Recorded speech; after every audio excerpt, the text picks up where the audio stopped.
Alright, welcome back to All Cars Y'all. I am John. It is time for another Motorweek Retro Review reaction. This week it is the 1982 Volkswagen Scirocco. A car that I really want to like, but I'm not sure I do. So as always, please grab your beverage of choice, sit back in that comfy chair, and let's see what Motorweek had to say about it when it's brand new. Motorweek is made possible by Lucas Oil, Auto Value and Bumper to Bumper, and TireRack.com. For years, the name Volkswagen has meant only one thing: economy. But there are now many faces of Volkswagen, and for our second road test this week, we'll take the advantage and look at the sporting side of VW. This week we test the newly redesigned Scirocco. Advertisements call it the Super VW, and they promise an awful lot of driving fun for its $10,150 base price. Still made only in Germany, this is one subcompact meant for more than just hauling groceries. Does it live up to its billing? Now's your chance to find out. The Volkswagen Scirocco has been around since 1974. The 1982 version is its first redesign and retains most of the old mechanical features closely shared with the boxy Rabbit. New, styling-wise, I think it's awkward. I really do. I think the front overhang is oddly large. The bumper is, to meet our crash safety standards, oddly large. But it's mostly the passenger compartment here. You know, one thing that I think will come up multiple times in this video is, why would you choose this over a Golf GTI? It's a little bit longer, but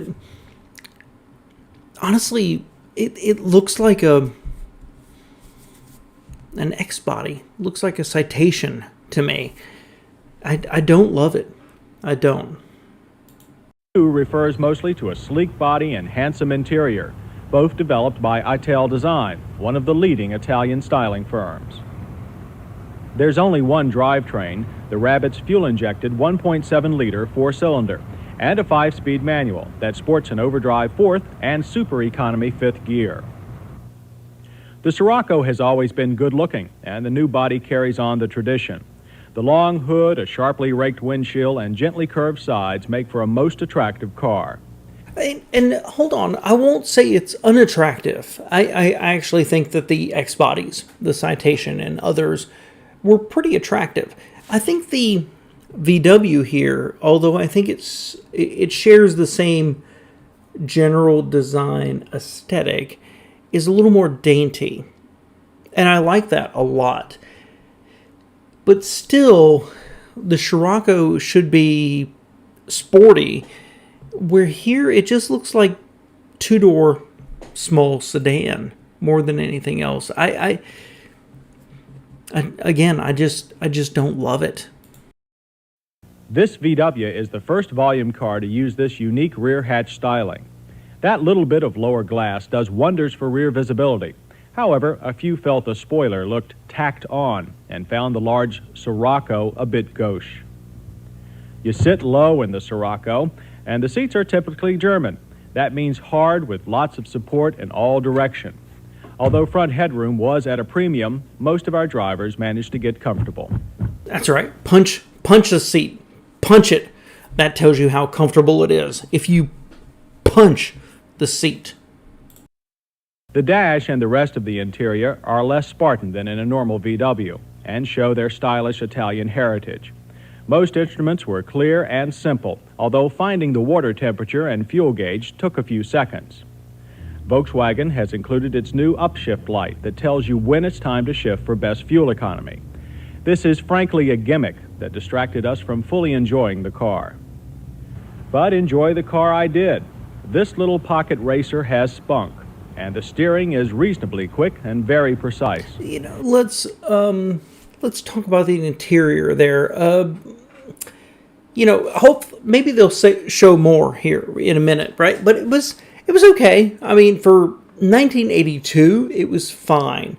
There's nothing wrong with what VW is doing other than their pricing and their potential reliability. This car is okay, but there was Japanese cars with better reliability and maybe more refinement that just were better than this. I don't know. It's kind of cool.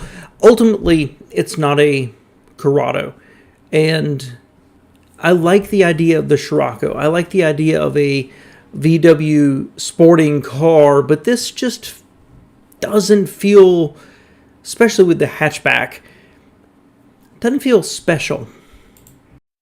The suspension is a bit harsh but well controlled. The body leans little and the brakes felt secure. This was the closest thing to a sports car with 4 seats that I've ever driven.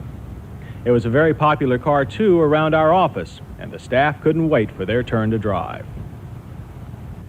Acceleration was not as quick as I expected. From 40 to 55 miles per hour, it took 5.5 seconds. The sporty sounding engine made it seem quicker, a good showing nonetheless. Time for the quarter mile was also a bit longer than expected at 18.8 seconds and a speed of 74 miles per hour. Again, it seemed shorter and faster. The Scirocco makes tight circles, 31 feet curb to curb. Although the rack and pinion steering is not power assisted, it was quite light, which should mean that parking will be easy. Putting the Scirocco through our emergency lane. Let's stop there for a minute. So that brings up a couple of things. The first is that cars are defined by their feeling. And it's something I think that the American manufacturers have really struggled with. They hit the check boxes without actually creating a car that's desirable. VW is the opposite. They create desirable cars that maybe have fatal flaws. And, I'm not personally concerned about the last tenth of a second of 0 to 60. I'm concerned about the livability of it. And does it feel special? Does it feel sporty when I drive it? One of the biggest things I can think of is the Geo Tracker, right? This is a foreign rebadged Geo sport utility without a lot of horsepower, but it was super, super fun to drive. And that's kind of what I'm hearing here. You've got something that doesn't have overwhelming abilities, but it's fun and people want to drive it. And that's what you want out of a car. I honestly would rather have an 85 horsepower car that's fun to drive than a 300 horsepower monster that's a beast. The other thing I want to say is they didn't give power steering here. Now it is 82, but fast forward a few years and I had a Volkswagen Fox, which did not have power steering. And one of the great downsides of it was it didn't have power steering and didn't have an automatic. VW seemed to miss the forest for the trees here in terms of what people actually wanted. Changing course was fun. The handling was in general very good. High exit speeds were more than possible. Only towards the end of the course did you notice a rising amount of understeer. That's the tendency of the front of the car to plow into a turn. When that happened, you also heard the rear tires begin to chirp as their 2 skinny carcasses tried to leave the road. We must also give good marks to the brakes. An average of 40 feet was needed to stop this 2,000-pound Scirocco from 30 miles per hour, a good straight stop. Our praise grew stronger when we managed our 55 to 0 test. Braking distances averaged 115 feet, very, very short. In addition, there was minimal fade and no tendency to pull to one side. Nothing. Nice results. I think some of their later testing was from 60, and I'm curious what that would have been. 115 is really good, though. And what's impressive here is they mention the skinny tires earlier, and then they have this braking result. with absolutely no drama. And I've done a number of these which have Japanese, like Nissans and things like that. And there's wheel lockup and there's something special. This is just solid. A really, really good result, actually. But straight, solid, secure braking. The Scirocco has some of the best brakes we've ever seen on a production car.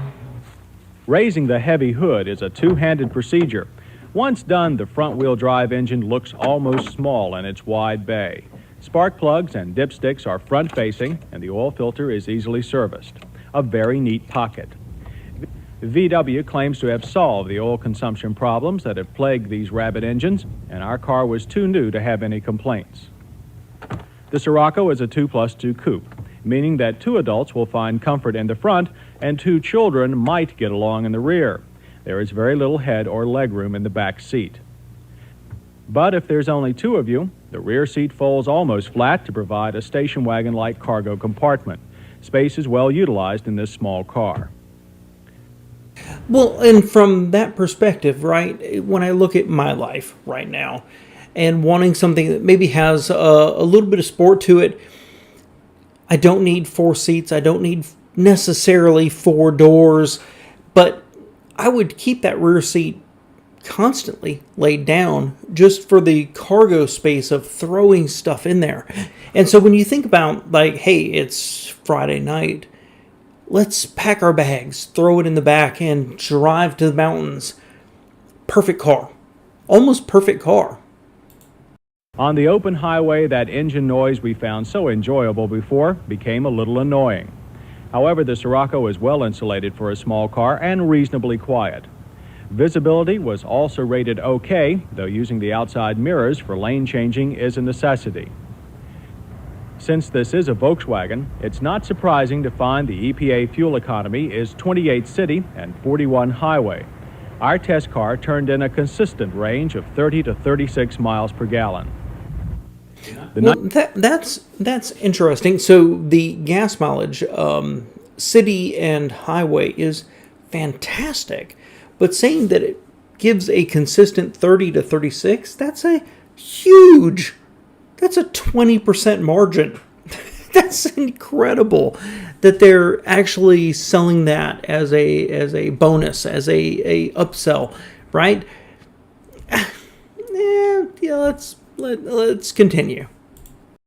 1982 Volkswagen Scirocco does live up to its billing. It's fun, even super to drive. In these days of ballooning prices on all cars, particularly sports cars, it's a very reasonable alternative. At the same time, remember it's a VW. To most people, that usually means both fuel economy and supermarket practicality. Interesting. And they're saying supermarket practicality. VW at the time had a reputation for not great reliability, and they mentioned the oil usage of the Rabbit engine and slightly overpriced. The argument being you're getting what you pay for, right? You're getting German engineering, but the Japanese manufacturers in '82 were really coming on strong and showing what you could get in terms of price and performance. And that makes this a really hard sell. I'm not saying it's overpriced. It's hard to look back from 2023 when we're recording this at 1982 and say, ooh, $10,000. That's so much money. But relative to the other stuff, it's expensive. I wish they'd done a comparison there at the end. Power's okay. Acceleration's okay. Braking's great. Handling's fine. I'm a little surprised a German car, they had complaints about the engine noise at speed. There's a lot I like here. And I've always liked the idea of the Scirocco. I've always liked the idea, but it's always been filled by the GTI, honestly. I do like the idea of this. A little bit longer, a little bit more flexible in your day-to-day life. But I don't know that if you transported me back to 1982, that I would be in love with this car. It's pretty good looking. It's awkwardly proportioned. It's not super powerful. It's okay. It's hopefully reliable. They think they fixed it. It's got plenty of flexibility, but only 2 doors. It's just okay. It's not a sports car. That's the thing here. It's not a Celica, right? It's not a Mustang. It's a 2-door hatchback that happens to have some pretty good road manners. I kind of think I'd like it if we were, again, transported back to 1982. I kind of think I'd like it. I kind of think that this would speak to me. And certainly when I think about throwing stuff in the back and driving to the mountains for the weekend, it offers everything you need. But on a day-to-day basis, having a back seat but not 4 doors, having a hatchback but not being as efficiently used as a Golf, and the questions and the price around Volkswagen, I don't see myself buying it. I really don't. I love it in history. I love it looking back. But if I lived in 1982, I have trouble figuring out why I would buy this over some of the other options that would be out there. If you had a Scirocco, let me know below. I love the idea of a Scirocco, and I wish it was more popular here. I wish we still had something like it. But in 1982, based on this, yeah, I think there's a bunch of other things I'd rather buy. Thanks for being here.